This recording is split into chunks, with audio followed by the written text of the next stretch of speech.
Hi dears, welcome back to my channel അമ്മൂസനോസ്. അപ്പോൾ കഴിഞ്ഞ വീഡിയോ ഇട്ടത് പല്ലുവേദനയെ പറ്റിയിട്ടായിരുന്നു കേട്ടോ. അപ്പോൾ അതിൻ്റെ ബാക്കി പോലെയാണ് ഇപ്പോൾ ഈ വീഡിയോ ഇടുന്നത്. അപ്പോൾ ഞാൻ ഇതാണ്ടോ ഈ പേസ്റ്റ് പറഞ്ഞു തരികയാണ് കേട്ടോ. അതെല്ലാവർക്കും അറിയണതായിരിക്കും. ഈ പേസ്റ്റ് സെൻസിറ്റിവിറ്റിക്ക് മാത്രമല്ല കേട്ടോ, ഈ പരസ്യത്തിലൊക്കെ കാണുന്ന പോലെ നമുക്ക് വേദന വരുമ്പോഴൊക്കെയും ഗുളിക അധികം മെഡിസിനേക്കാളിൽ ഏറ്റവും കൂടുതൽ ഫലം തരുന്ന ഒരു പേസ്റ്റാണിത്. അപ്പോൾ ഈ പ്രാവശ്യം മുന്നേ ഒരു 10 വർഷം മുന്നേ ചെറിയ കുട്ടിയാകുമ്പോൾ ഈ അണക്കിലെ പല്ല് കൂടി വന്നപ്പം എന്താ വെച്ചാൽ ഡോക്ടറെ അടുത്ത് പോയപ്പോൾ അത് ചെറുതായിട്ടൊന്ന് അടച്ച് തന്നിട്ട് പിന്നെ ഈ പേസ്റ്റ് സജസ്റ്റ് ചെയ്ത് തരിക ചെയ്തിട്ട് ഒക്കെ അന്ന് മരുന്ന് കഴിക്കേണ്ടി വന്നില്ല. ഇത് അടയ്ക്കലും ഈ പേസ്റ്റ് തേച്ച് ഒരു 4 ദിവസം പല്ല് തേച്ചപ്പോഴേക്കും പിറ്റേ ദിവസം തന്നെ വിട്ടു എന്ന് പറയാം, വേദന വിട്ടു എന്ന് പറയാം. അതേപോലെയാണ് ഈ പ്രാവശ്യം ഈ അണക്കിലും പല്ല് വന്നത്. ഇത് എന്നിട്ട് ഞാൻ ഈ വർഷങ്ങളോളം കൊണ്ടുവന്നപ്പോൾ കഴിഞ്ഞ 2 മാസം മുന്നെയാണ് ഇത് പൊടിഞ്ഞു പോയത്. എനിക്ക് പിന്നെ ഈ അണക്കിലെ പല്ലിനൊരു വേദനയും വന്നിട്ടില്ല കേട്ടോ. പക്ഷേ ഞാൻ ഈ പേസ്റ്റിൻ്റെ കാര്യം മറന്നുപോയി. ഇപ്രാവശ്യം ഈ അണക്കിൽ ആദ്യമായിട്ട് പല്ലുവേദന ഉണ്ടായപ്പോൾ അപ്പോൾ ഞാൻ ഡോക്ടറെ പോയിട്ടോ, ഭയങ്കര വേദന സഹിക്കാൻ വയ്യാതെ ഡോക്ടർക്ക് പോയി.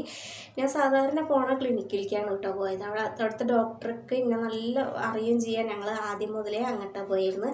അപ്പോൾ ഇപ്രാവശ്യം പോയപ്പോൾ ആ ഡോക്ടർ ഉണ്ടായിരുന്നില്ല, വേറെ ഡോക്ടറായിരുന്നു. അപ്പോൾ എന്താ വെച്ചാൽ ഞാനിങ്ങനെ പറഞ്ഞപ്പോൾ ഞാൻ പറഞ്ഞു അവർ ട്രീറ്റ്മെൻറ്റ് തുടങ്ങണം എന്ന് പറഞ്ഞിട്ടാണ്, അല്ലെങ്കിൽ ഈ പല്ല് എടുത്ത് കളയണം എന്ന് പറഞ്ഞു കേട്ടോ.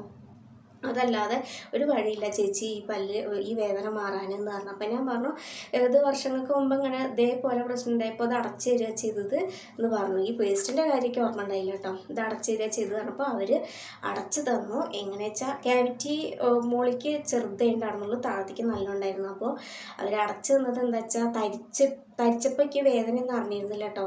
ഈ എന്താ പറയുക, അങ്ങോട്ട് പനി ഇങ്ങോട്ട് നല്ല ശക്തിയിൽ വെച്ചെന്ന് കേട്ടോ. അപ്പോൾ ഈ ഇങ്ങോട്ട് വന്ന് നല്ല ഗുളിക ഉണ്ടായിരുന്നു, മരുന്നുണ്ടായിരുന്നു, അത് കഴിച്ചിട്ടും വേദന ഉണ്ടായിരുന്നില്ല. വന്ന് തരിപ്പ് ഒന്നുകൊണ്ട് വിട്ടപ്പോഴേക്കും എനിക്ക് സഞ്ചാരടിക്കാൻ തുടങ്ങി. ഒരു ജാതി വിങ്ങലും ആകെ ഇങ്ങോട്ട് വിങ്ങി പിറ്റേ ദിവസം ആകുമ്പോഴേക്കും ഇവിടെ ഈ കവിളത് ഇങ്ങോട്ട് മൊത്തം നീര് വന്ന് ഇങ്ങോട്ട് ഇതായി. പിന്നെ ഈ തലേൻ്റെ ഇവിടെ തൊട്ടാൻ പറ്റിയിരുന്നില്ല കേട്ടോ. ചെവീൻ്റെ ഉള്ളിൽ ഇവിടെയൊക്കെ വിങ്ങി പഴുക്കണ പോലെ ഒരു ഇതായിരുന്നു ഫീല്. അപ്പം ഞാൻ 3ാമത്തെ ദിവസം ഡോക്ടറെ എത്ര മരുന്ന് കഴിച്ചിട്ട് മാറുന്നില്ലാണ്ടിട്ട് ഞാൻ രാത്രി ഉറങ്ങുമ്പോഴും കൂടി ഉറക്കമില്ലായിരുന്നല്ലോ. അപ്പോൾ വേദനിച്ചിട്ടാകുമ്പോൾ എണീച്ചിട്ട് ഇത് ഇത്തിരി ഇളം ചൂടുവെള്ളത്തിൽ പാരസെറ്റമോളൊക്കെ കലക്കി കുടിക്കായിരുന്നു കേട്ടോ.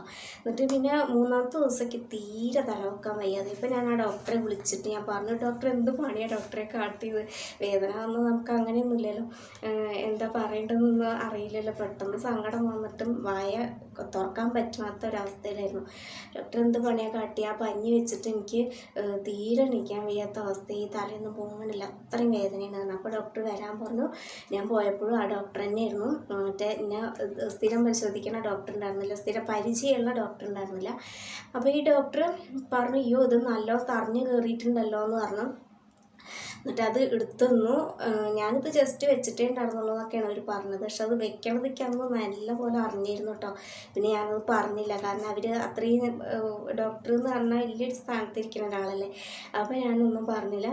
വേദന സഹിക്കാൻ വയ്യാറിനപ്പോൾ അവർ ആ പഞ്ഞി എടുത്ത് മാറ്റിയിട്ട് എന്താ പറയുക, ഈ ക്യാവിറ്റി വലുതാക്കി തന്നു കേട്ടോ. വലുതാക്കിയിട്ട് പഞ്ഞി വെച്ചു. എന്നാൽ ഈ ഡോക്ടർ പിന്നെയും മരുന്ന് എഴുതി തന്നു, വേറെ മരുന്ന് എഴുതി തന്നു.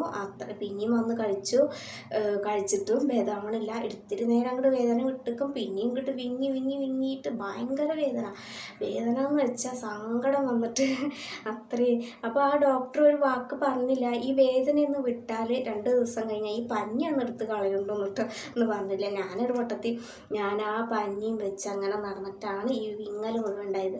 അപ്പോൾ എൻ്റെ അനിയനാണ് കേട്ടോ വിളിച്ചപ്പോൾ പറഞ്ഞത്, ആ പഞ്ഞി എടുത്ത് കളഞ്ഞു നോക്കാമെന്ന്. പഞ്ഞി എടുത്ത് കളഞ്ഞപ്പോൾ ഇങ്ങോട്ട് മാറ്റലും എൻ്റെ ആ വിങ്ങൽ ഇങ്ങോട്ട് നിന്നു. എന്നിട്ട് പിന്നെ എനിക്ക് ഈ പേസ്റ്റൊക്കെ കൊടുന്നത്, ഈ പേസ്റ്റ് ഞാൻ പിന്നെ മരുന്നൊക്കെ കഴിക്കേണ്ടി വന്നില്ല കേട്ടോ. ആ വിങ്ങൽ മാറി, ആ പഞ്ഞി എടുത്ത് മാറ്റും. അപ്പോൾ വിങ്ങലും മാറി, ഈ പേസ്റ്റ് വെച്ചപ്പോൾ എൻ്റെ വലുവേദനയും മാറി. അപ്പോൾ ഇത്രയും ഉണ്ടായിരുന്നുള്ളൂ സംഗതി. നമ്മൾ 1000 രൂപയൊക്കെ പോയി. രണ്ടാമത്തെ പ്രാവശ്യം ഫീസ് കണക്ക് പറഞ്ഞു വാങ്ങി ഡോക്ടർ. അവരുടെ അടുത്ത് വന്ന മിസ്റ്റേക്കാന്നുള്ള ഒരു ഇതൊന്നും ഉണ്ടായില്ല.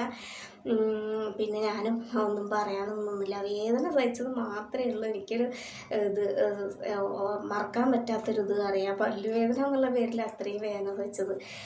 അല്ലെങ്കിൽ ഒരു 4 ദിവസം കഴിഞ്ഞ് ആർക്കായാലും പറഞ്ഞു. എന്നോട് കുറേ പേര് പറഞ്ഞിട്ടുണ്ട്, ചേച്ചിമാർ, പിന്നെ എൻ്റെ യൂട്യൂബിലത്തെ ചേച്ചിമാരൊക്കെ പറഞ്ഞു പല്ലെടുത്ത് കളയാൻ മൂസേന്ന് പറഞ്ഞിട്ടും ഞാൻ എടുത്ത് മാറ്റാനത് ഈ പൈസേൻ്റെ കാര്യം ആലോചിച്ചിട്ടാണ്. കാരണം 2000 രൂപ പല്ലെടുത്ത് മാറ്റാൻ, പിന്നെ എക്സ്റേ എടുക്കാൻ, വേറെ ഇത് 4-5 ദിവസത്തെ റെസ്റ്റ്, ഇതൊക്കെ ആലോചിച്ചിട്ടാട്ടോ ഞാനത് വേണ്ട വെച്ചത്. പല്ല് പറിക്കലാണ് എനിക്ക് ശരിക്കും സന്തോഷം. പക്ഷെ ഞാനത് വേണ്ടെന്ന് വെച്ചത് ഈ ഒരു കാരണങ്ങൾ കൊണ്ടാണ്.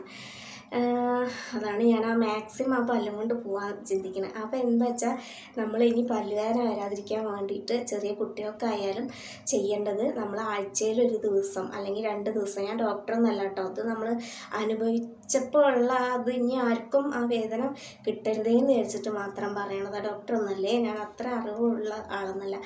ഇത് നമുക്ക് നിസ്സാരമായ ഒരു കാര്യം ചെയ്തിട്ടുണ്ടെങ്കിൽ നമുക്ക് പല്ലുവേദന എന്ന് പറഞ്ഞ സംഗതി ഒരു പരിധി വരെ മാറ്റി നിർത്താം കുട്ടികൾക്കായാലും. അപ്പോൾ ആഴ്ചയിൽ 1 ദിവസം 2 ദിവസം നമ്മൾ സാധാ പേസ്റ്റും കൊണ്ട് പല്ല് തേച്ച ശേഷം നല്ലോണം ബ്രഷ് ചെയ്ത ശേഷം ഇത് ഒരു തുള്ളി എടുത്തിട്ട് ബ്രഷ് ചെയ്ത് കൊടുത്താൽ, കുട്ടികൾക്കായാലും വലിയവർക്കായാലും ബ്രഷ് ചെയ്താൽ നമുക്ക് പല്ലുവേദന എന്താ പറയുക, അങ്ങനൊരു സംഗതി ഉണ്ടാവില്ല എന്ന് പറയാം. അത്രയും നല്ലൊരു വേസ്റ്റാണത് കേട്ടോ.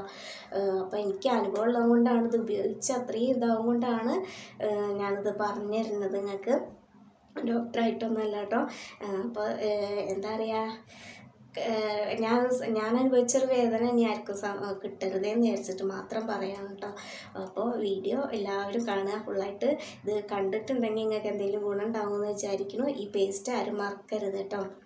പിന്നെ ഈ പേസ്റ്റ് ഒരു 2016 വരെയൊക്കെ ബ്യൂട്ടി പ്രൊഡക്റ്റായിട്ടാണ് കേട്ടോ അറിയപ്പെട്ടിരുന്നത്. പിന്നെയാണ് ഇതിൽ കോടതിയിലൊക്കെ, ജില്ലാ കോടതിയിലോ ഹൈക്കോടതിയിലൊക്കെ പോയ കേസാണ് തോന്നുന്നു. കാരണം പൊട്ടാസ്യം നൈട്രേറ്റ് പറഞ്ഞൊരു ഇത് മരുന്ന് ഇതിൽ അടങ്ങിയിട്ടുള്ളത് കൊണ്ട് ഇത് മെഡിസിൻ വിഭാഗത്തിലാണ് പെടുക എന്നൊക്കെ പറഞ്ഞിട്ട് മാറ്റിയതാണ്. ഇതിപ്പം മെഡിസിൻ ആയിട്ടാണ് അറിയപ്പെടുന്നത്. 2016 മുതലാണ് അങ്ങനെ. അതായത് അതുവരെ ഇത് ബ്യൂട്ടി പ്രോഡക്റ്റ് ആയിട്ടാണ് കേട്ടോ അറിയുന്നത്. നമ്മൾ പൗഡർ, ഫെയർ ലവ്ലി അങ്ങനത്തെ സാധനങ്ങളൊക്കെ ഉണ്ടല്ലോ, അതുപോലെയാണ് ഇത് അറിയപ്പെട്ടിരുന്നത്. ഇപ്പം ശരിക്കും ഇതൊരു പക്ക മെഡിസിനാണ്.